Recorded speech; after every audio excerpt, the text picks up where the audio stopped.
step to figure out how to get rid of a tantrum, because that the child is doing it for a specific purpose. We don't do this, good boys don't do this, blah blah blah, this, that, nothing. That's where we are teaching him not to throw a tantrum when told to do something.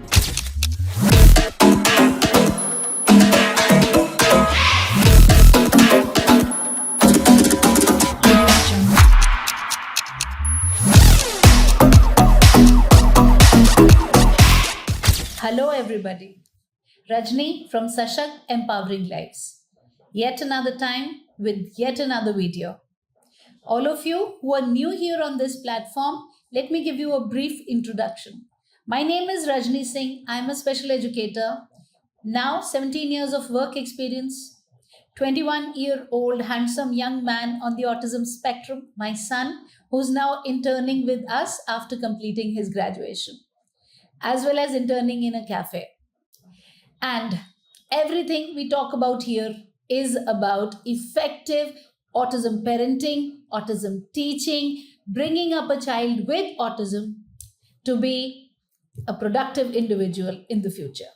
So, if you like our content, please click on the subscribe button so that you don't miss anything from us. Also, the notifications, give us a like, share with people that may benefit from this. All right, so very quickly, let us get started. So, today's topic is how to overcome tantrums of a child on the autism spectrum. So, the very first thing you do when you're talking about overcoming tantrums is do the antecedent behavior consequence analysis. Yeah, what is that? Antecedent behavior consequence analysis means find out exactly what happened.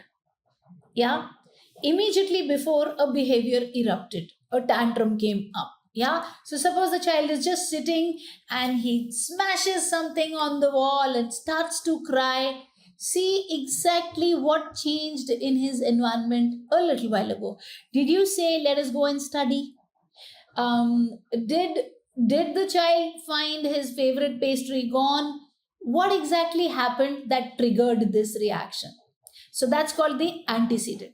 And the second thing that you pay close attention to is the consequence. So when this happened, what did you do? Did you give him an extra dash of attention? Oh my God, what happened to you, bacha? Did you say, okay, wait, no studies, we will do it again? Did the child, in a nutshell, did the child get rewarded for behaving the way he behaved or she behaved? Yeah, that is the first step to figure out how to get rid of a tantrum, because once you know why it is happening, subsequently you know whatever happened, it got rewarded, and so it got set into the child's head to be done another time.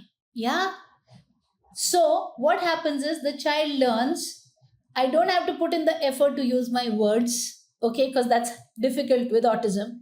The child learns, I can just smash something, bang my head, put myself on the floor, start removing my clothes, start shouting, biting, etc., etc., and whatever I want will come to me, including my parents' attention.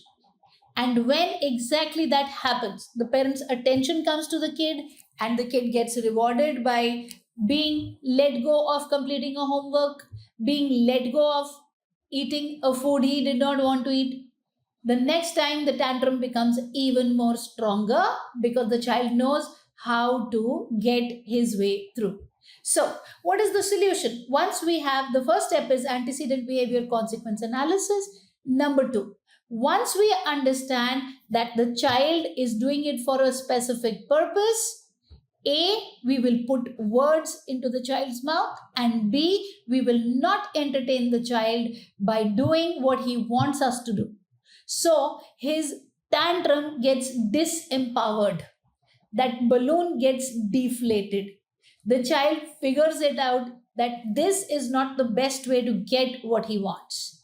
Yeah, which means shouting, biting, pinching is not the best way to get what he wants, and it won't work. So, when you do not give in to the demand. So if a child says no writing, breaks the pencil, pushes things around, screams and shouts, and does all the things that he should not be doing, and you say, okay, close the copy and go and don't write, then he gets rid of writing. So what you have to do is you have to just sit there nicely, peaceful and calm in your face, smiling. I know it's hard, but we need to do it. Do it clinically, okay? Forget that this is your kid. Do it like a therapist will do, okay? Detach at that moment and just be clinical. So you wait for the child to stop the dance which he's doing, shouting, whatever, ow, ow, and you are sitting there. You are not giving power to that behavior. You're not saying, we don't do this, good boys don't do this, blah, blah, blah, this, that, nothing. Okay, let's get diverted, distracted, nothing, nothing, nothing. You keep quiet, you simply shut up, you sit there. Now the child sees there's no reaction and he keeps quiet. The minute the child keeps quiet, you say, that's smart sitting. The minute you say, that's smart sitting, the child again bursts into a tantrum. Why? You gave that attention. The minute the child again bursts into a tantrum, you again go back to your poker face and you sit there. And then the child wants to get away because the child thinks now you're going to, and you say, no, that doesn't happen. You can shout if you want, but you have to finish this worksheet. Let's do it. You are calm and cool. Yeah, like they say, cool as Captain Cool Dhoni. Yeah, cool as a cucumber. So you're cool in the face of adversity. He's shouting, no, he's breaking a pencil. Have 12 pencils. Pick up another one, give it to him to write. And then very gently you tell him, since you are making so much noise, we will have to write 2 pages. Now the child knows this modus operandi or this way of working will incur the child losses. What are the child's losses? Child didn't want to write. That's his loss. Yeah, now he has to write 2 pages and you ensure that he is writing 2 pages. Now the family members will say, what is the good use? He's not learning anything. He's shouting, you're making him write. Absolutely. Because that's not where we are teaching him the academic concept. That's where we are teaching him not to throw a tantrum when told to do something. Use his words instead. Learn to compromise that, okay, I have to finish this in the first 15 minutes and then I can do what I want to do. But absolutely not to get away with the wrong way of being. So we are putting strict boundaries around the kid so that the behaviors are corrected. So you will not leave the kid until the kid does it. Once the child does it, don't have any grudge in your heart that, oh my God, he made my life hell for writing this 1 page. We carry it in our heart, so we can't be appreciative of the kid. Yeah, because we're already exhausted. No, we're doing a clinical procedure, right?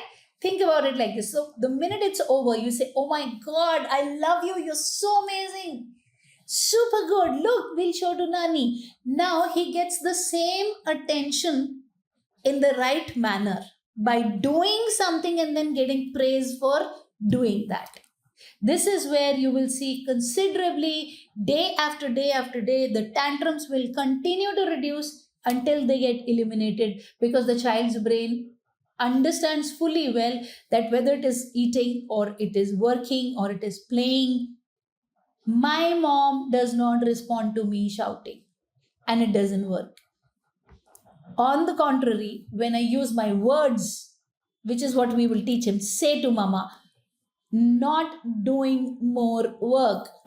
Say, not doing more work. So the kid says, not doing more work. And you say, yes, okay, you don't want to do more work, we'll keep it. You can leave.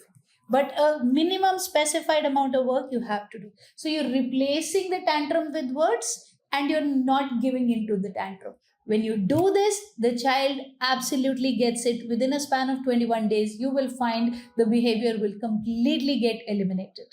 If you like the content, give us a thumbs up. Also, if you want to learn more about autism and effective autism parenting, a stress-free autism parenting, please click on the links given in the description box. One of those is for the Tuesday live that happens 7 to 7:30 every week on Instagram as well as YouTube. The second one is for our masterclass, which happens every Friday, 7 p.m. to 9:30 p.m. You're very welcome to join us on these two events, learn more, and help your kid. May each kid win.